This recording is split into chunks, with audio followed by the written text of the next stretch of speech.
Nah, teman-teman yang dirahmati Allah SWT, kalau kita ngomongin tentang hijrah yang memang bertepatan dengan apa yang sedang kita alami sekarang, sebagian besar dari kita ini mungkin baru berhijrah. Ada yang hijrah status. Hijrah status itu dari pacaran jadi nggak pacaran. Ada yang hijrah pekerjaan, dari yang riba meninggalkan riba. Ada yang hijrah penampilan, dari yang gak berhijab sekarang sudah berhijab, Masya Allah.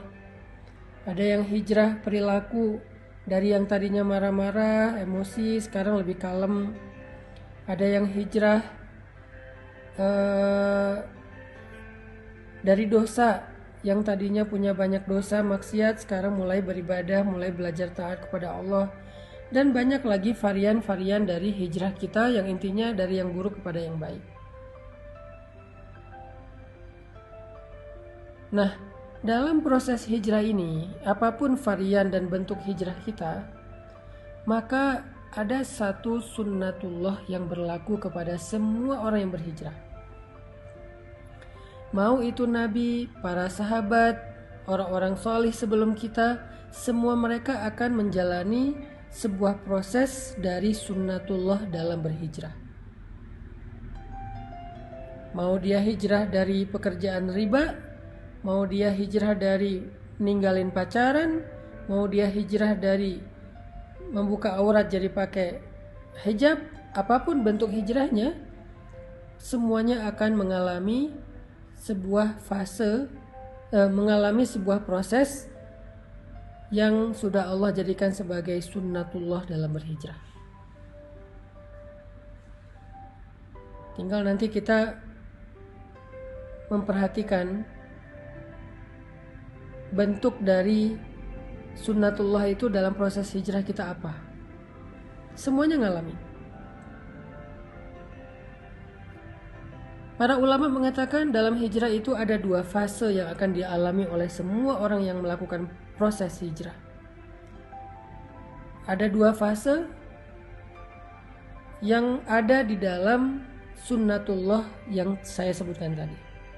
Jadi semua orang yang berhijrah pasti akan mengalami dua fase, dua tahapan, dua adegan besar dalam proses hijrahnya. Fase yang pertama kata ulama adalah fase ibtila. Fase ibtila. Dan fase yang kedua adalah fase tamkin.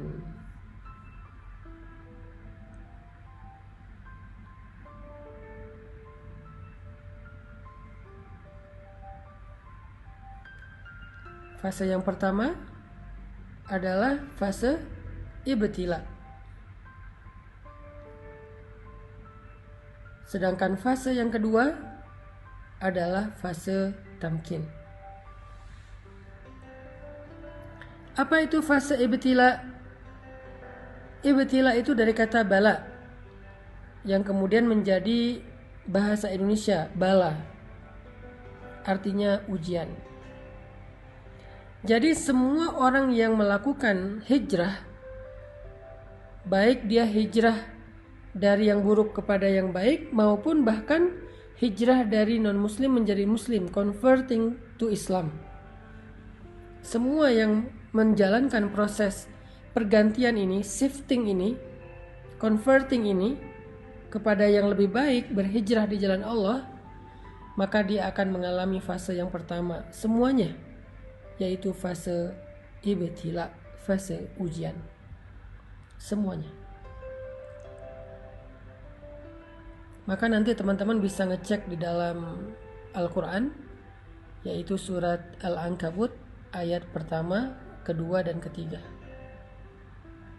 Surat Al-Ankabut, coba kita buka Al-Quran. Surat Al-Ankabut. Surat Al-Ankabut itu surat 29,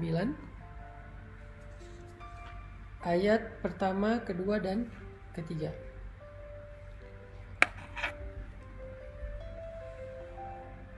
Coba teman-teman perhatikan apa firman Allah di dalam surat Al-Ankabut ayat 1-3.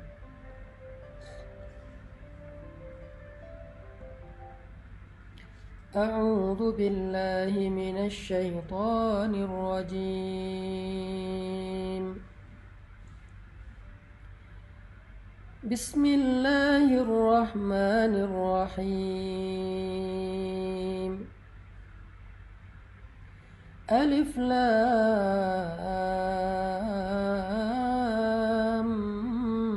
Mim.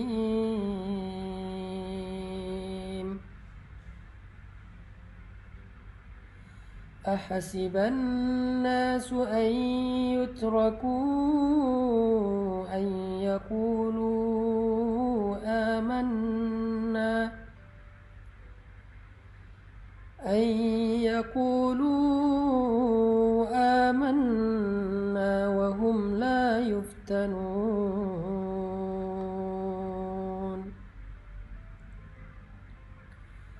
ولقد فتنا الذين من قبلهم فليعلمن الله الذين صدقوا وليعلمن الكاذبين.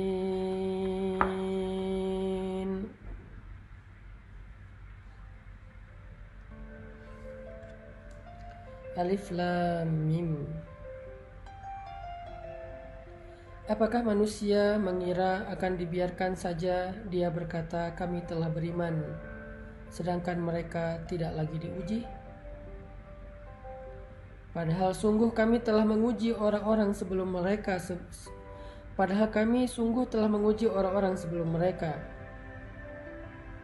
Maka Allah akan tahu siapa orang-orang yang jujur dan siapa orang-orang yang pendusta. Shadaqallahul Adzim.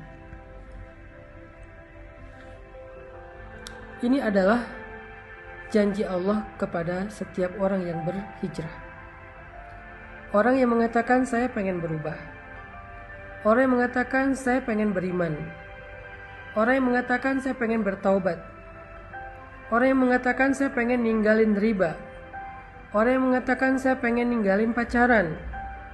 Orang yang mengatakan saya pengen ninggalin masa lalu yang penuh dengan dosa. Lalu Allah mengatakan, hasiban nasu ayyutraku ayyaqulu amanna wa hum la yuftanun. Apakah mereka manusia mengira akan dibiarin aja mengatakan hal-hal itu? Mengatakan beriman, mengatakan pengen taubat, mengatakan pengen hijrah, mengatakan pengen memperbaiki diri, mengatakan pengen masuk Islam, mengatakan pengen meninggalkan riba, meninggalkan pacaran, berhijab, akan dibiarkan aja ngomong kayak gitu? Sedangkan mereka tidak diuji? Ini pertanyaan dari Allah dalam bentuk, ini pernyataan dari Allah dalam bentuk pertanyaan. Jadi Allah menyampaikan sebuah berita, bentuknya pertanyaan, kayak sindiran gitu. Seolah-olah Allah pengen ngasih tahu, emang kalian pikir dengan udah berhijrah udah selesai, Allah nggak akan nguji lagi. Harus ada fase ujian yang dilewati, namanya fase ibtila. Dan ternyata itu bukan hanya kita alami sendiri, tetapi orang sebelum kita pun mengalami hal yang sama, padahal mereka lebih baik dan lebih soleh daripada kita.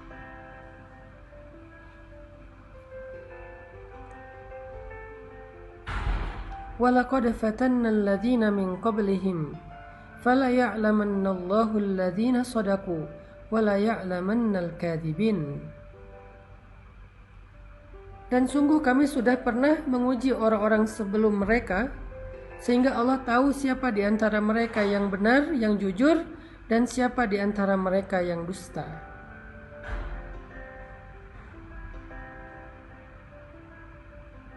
Bilal bin Rabah, ketika beliau masuk Islam, Allah mengujinya, ketahuan lagi sholat oleh tuannya, sehingga akhirnya beliau disiksa oleh Umayyah bin Khalaf dengan penyiksaan yang luar biasa. Asiyah istri Fir'aun ketahuan sudah beriman kepada agamanya Musa, langsung disalib di pohon korma oleh suaminya sendiri sampai wafat.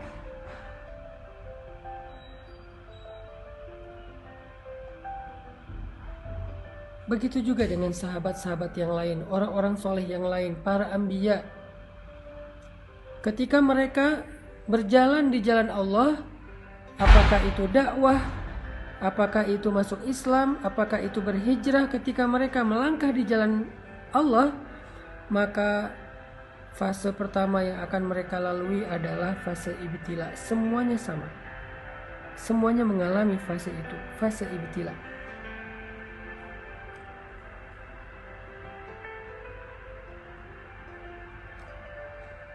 Semuanya mengalami itu. Cuman varian dan bentuk dari ibtila dan ujian itu yang beda-beda antara satu dengan yang lain, teman-teman. Jadi kita nggak sendiri. Orang yang lebih soleh dari kita pun mengalami. Kalau kita protes bilang, ya Allah kenapa saya? Enggak, bukan kita doang. Kita mungkin kegeeran kalau kita bilang, kenapa saya? Atau mungkin kita salah kias, salah membandingkan. Ngelihat ada orang yang berhijrah tapi kayaknya dia mulus-mulus aja proses hijrahnya. Jangan-jangan kita nggak tahu. Jangan-jangan kita nggak terlalu dekat dengan dia.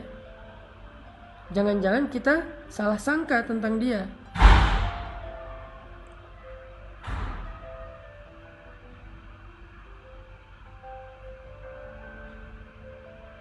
Semua, kata Allah, semua orang yang berhijrah, semua orang yang melangkah di jalan Allah pasti akan diuji dengan ujian-ujian, ibtila. Lalu Allah menggambarkan 3 jenis ujian di dalam Al-Quran surat Al-Baqarah, supaya kita bisa merenungkan mana dari 3 jenis ujian ini yang kita alami. Allah mengatakan di dalam surat Al-Baqarah, Am hasibtum an tadkhulul jannah walamma ya'tikum mathalul ladzina khalau min qablikum. Apakah kalian mengira, sama dengan surat Al-Ankabut, apakah manusia mengira? Kalau sekarang apakah kalian mengira?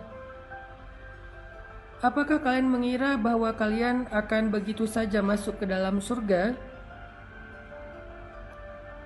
sedangkan belum datang kepada kalian ujian-ujian yang pernah dialami oleh orang sebelum kalian? Jadi kalau tadi, apakah manusia mengira akan dibiarkan saja mengatakan beriman padahal belum diuji? Kalau sekarang, apakah kalian mengira akan masuk surga begitu aja padahal kalian belum diuji? Walamma ya'tikum mathalul ladzina khalau min qablikum. Padahal belum datang kepada kalian ujian-ujian yang pernah datang kepada orang sebelum kalian. Sama maksud dari ayatnya.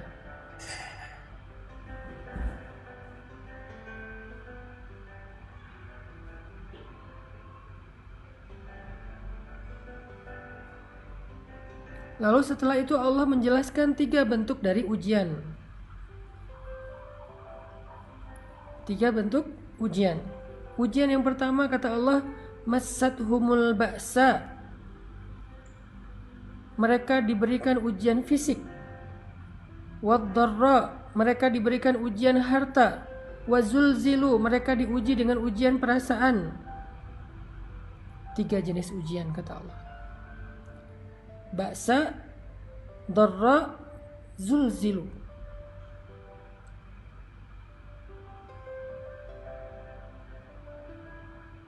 Ada ujian fisik, ada ujian harta, ada ujian perasaan. Tergantung dengan orangnya, kondisinya, bentuk hijrahnya.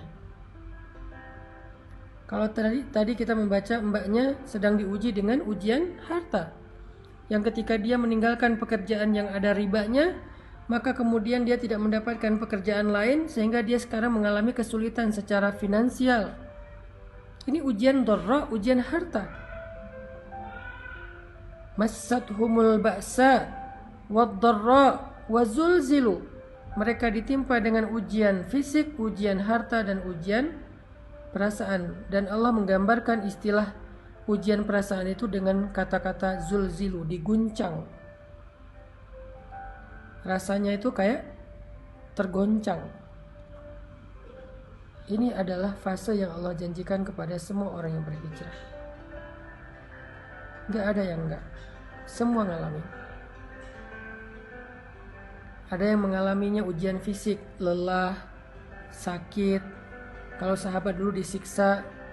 Ada yang mengalami ujian harta, ditipu orang, kelaparan, bangkrut, gak punya kerjaan, gak punya penghasilan, habis hartanya. Ada yang diuji dengan ujian perasaan, disakiti, ditinggalkan, dikhianati, dihina, dicela, dicemooh, digibahin, difitnah, dan seterusnya. Semuanya mengalami salah satu dari 3 ujian ini atau ketiga-tiganya.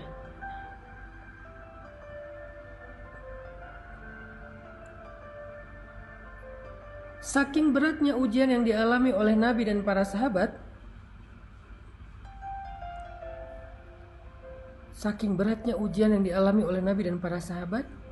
sampai mereka mengatakan, mata nasrullah, hatta yaqula ar-rasul walladzina amanu ma'ahu mata nasrullah. Kapan datangnya pertolongan Allah? Saking beratnya ujian mereka. Kapan datangnya pertolongan Allah? Kapan kita keluar dari ujian ini? Kapan semua ini selesai? Kapan semua ini berakhir? Mata nasrullah. Nabi loh yang nanya, sahabat yang nanya, saking beratnya ujian mereka. Allah menjawab, ala inna nasrullahi qarib. Bukankah pertolongan Allah sudah dekat? Bukankah pertolongan Allah sudah dekat? Apa maksud Allah di dalam ayat ini? Maksudnya semakin berat ujian yang kita alamin, maka semakin dekat kita kepada pertolongan Allah, yaitu fase kedua dalam hijrah. Fase kedua dalam hijrah, yaitu fase tamkin namanya. Kalau fase pertama, fase ibtila. Fase kedua, fase tamkin. Fase ditolong oleh Allah SWT. Fase ketika Allah membukakan jalan keluar. Wa may yattaqillaha yaj'al lahu makhraja. Siapa yang sabar, yang taat, yang istiqomah, bertakwa kepada Allah, Allah kasih jalan keluar. Tapi sebelum Allah kasih jalan keluar, ada fase yang harus dia lalui, yaitu fase sabar, fase ujian. Itulah takwa. Karena takwa bukan sekedar ibadah, tetapi kesabaran dalam menghadapi ujian. Itulah fase yang akan kita lalui, atau yang sedang kita lalui buat sebagian yang baru berhijrah. Itu semuanya ngalamin. Jadi ketika kita mengalami fase ibtila, fase ujian kayak gini, la tahzan, jangan berkecil hati. La tayas, jangan putus asa. La taklak, jangan ragu kepada pertolongan Allah. Kenapa? Itu bukan tanda-tanda bahwa kita salah memilih jalan. Kepada Mbak yang tadi bertanya, setelah meninggalkan pekerjaan riba, jadi nggak punya penghasilan, apalagi dengan pandemi seperti sekarang susah banget untuk mencari pekerjaan, maka ujian ini bukan tanda-tanda kalau Mbak salah memilih jalan atau pilihan hidup. Enggak. Buat yang memutuskan pacarnya udah nggak mau pacaran, tiba-tiba pacarnya jadian sama yang lain, atau malah menikah dan bahagia, sementara kita belum dapat jodoh sampai sekarang, itu bukan pertanda kalau antum atau kalian salah memilih jalan. Enggak. Karena jalan yang kita tempuh sebelumnya itu jalan yang salah.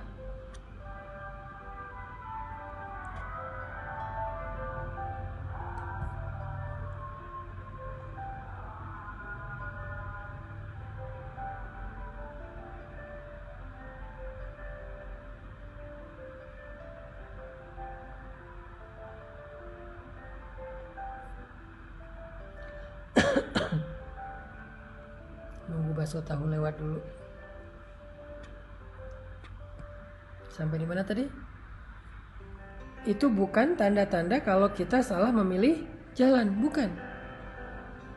Karena jalan yang kita pilih dulu, yang kita lalui dulu itu adalah jalan yang salah. Jadi ketika kita meninggalkan jalan yang salah itu, walaupun kita belum menemukan jalan yang lebih baik, maka setidaknya kita sudah meninggalkan jalan yang salah, yang buruk, yang merugikan kita, dan itu sebuah kemajuan, itu sebuah kebaikan. Jangan sampai kita menyesal meninggalkan pekerjaan yang ada ribanya dengan mengatakan, duh, sekarang saya nggak punya penghasilan, saya nggak punya pemasukan, saya nggak punya pekerjaan. Sedih juga sih udah ninggalin kerjaan yang dulu. Kalau dulu masih ada penghasilan, walaupun haram. Nggak. Keadaan kita sekarang tanpa penghasilan itu lebih baik daripada dulu ketika kita mendapatkan harta-harta yang haram. Sekarang tuh lebih baik. Walaupun mungkin sedikit merepotkan keluarga, ada ujian tadi, dihina orang, diomongin orang,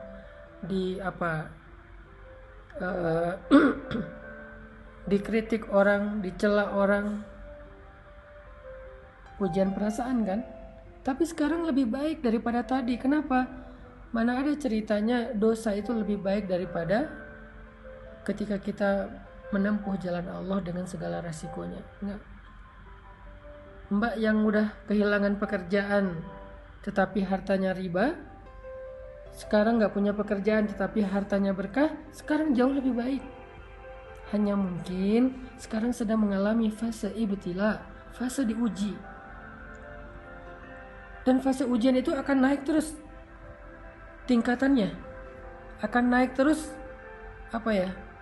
tensinya, makin lama makin berat, makin panas, makin luar biasa, makin beban akan naik terus, seperti malam yang semakin lama semakin gelap, semakin lama semakin dingin, semakin lama semakin sunyi, semakin lama semakin ngantuk.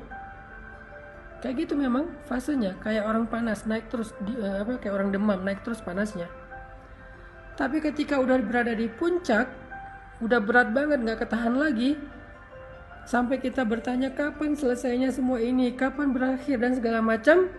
Allah menjawab teriakan kita. Allah menjawab pertanyaan kita. Kata Allah, ala inna nasrallahi qarib. Sungguh pertolongan Allah udah dekat, wahai hambaku. Jangan berputus asa. Jangan menyerah dulu. Pertolongan Allah udah dekat. Sabar dikit aja lagi. Karena kalau kamu menyerah sekarang, maka sia-sia semua kesabaranmu selama ini. Karena udah hampir sampai. Kalau balik arah lagi, jauh lagi tuh. Udah tempuh aja perjalanan ini. Sabar dikit, gak punya penghasilan sekarang.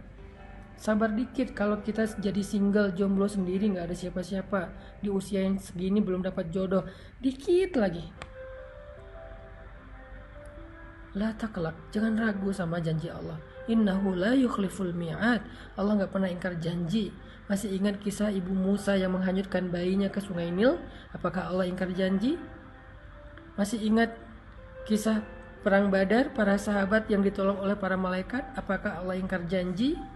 Masih ingat cerita Musa hijrah ke Madian kemarin? Apakah Allah ingkar janji? Masih ingat cerita-cerita yang kita bahas di live berikutnya, kisah-kisah yang ada di dalam Al-Quran sebagai bukti? Apakah Allah ingkar janji? Kalla, sama sekali enggak. Jadi jangan ragu, jangan sampai kita suuzon sama Allah, jangan sampai kita ngerasa bahwa kita salah pilih jalan, lalu kita menyesal sudah memilih jalan Allah ini, jalan hijrah. La taqlaq, jangan meragukan Allah. La tahzan, jangan berkecil hati. La tay'as, jangan berputus asa.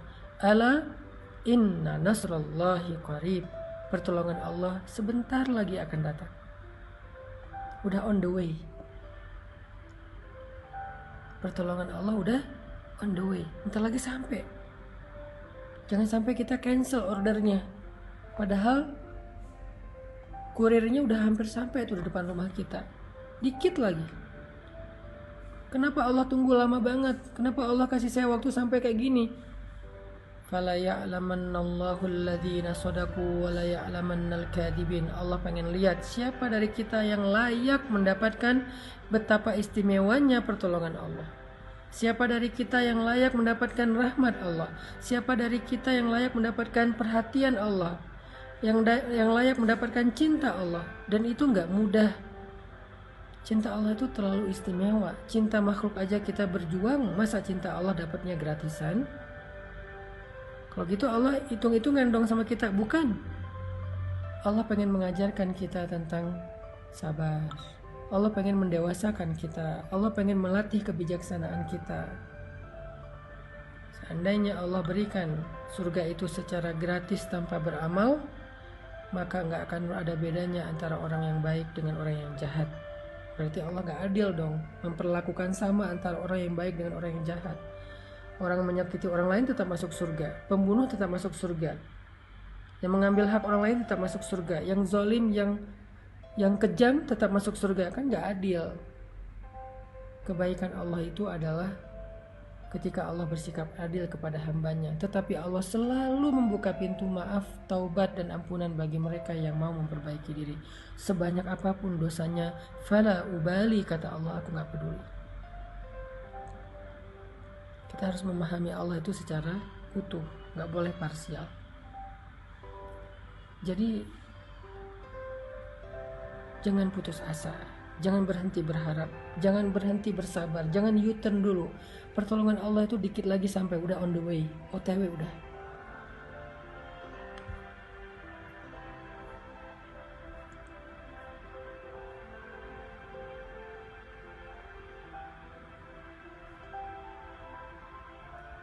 Allah juga berfirman, وَلَنَبْلُوَنَّكُمْ بِشَيْءٍ مِّنَ الْخَوْفِ وَالْجُوعِ وَنَقْصٍ مِّنَ الْأَمْوَالِ وَالْأَنفُسِ وَالثَّمَرَاتِ. Kami pasti akan menguji kalian, pasti. وَلَنَبْلُوَنَّكُمْ, pakai tasydid, penegasan. Pasti kami akan menguji kalian. Fase ujian, fase ibtila, fase sabar ini memang fase yang harus kita lalui semuanya, nggak ada pengecualian, termasuk para nabi yang lebih soleh daripada kita, termasuk Rasulullah yang lebih dicintai Allah daripada kita, kekasih Allah sekalipun melewati fase ini. Terus siapa kita untuk melangkahi dan men-skip fase ini? Nggak. Semua kita ngalamin. Nabi Muhammad aja yang lebih keren daripada kita ngalamin ujian yang berat, apalagi kita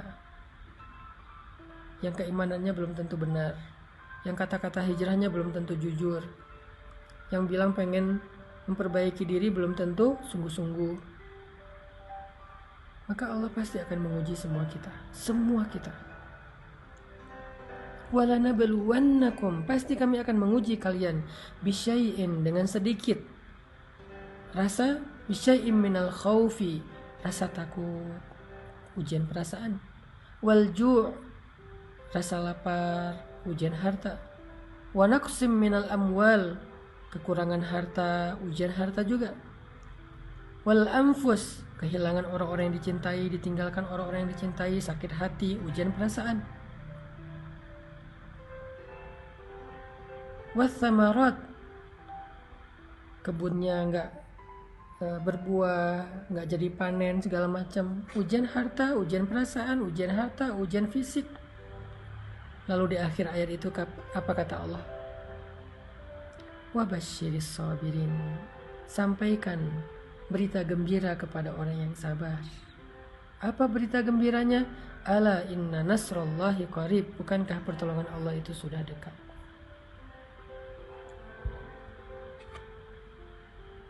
Tetap harus melewati fase sabar, fase ujian.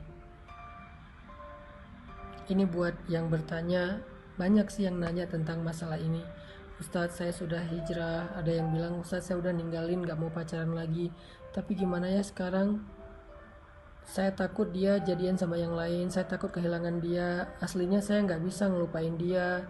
Saya punya perasaan sama dia, cuman saya juga gak mau berbuat dosa dan segala macam. Wabasyiris sabirin, sampaikan berita gembira kepada orang yang sabar. Sampaikan berita gembira kepada orang yang sabar.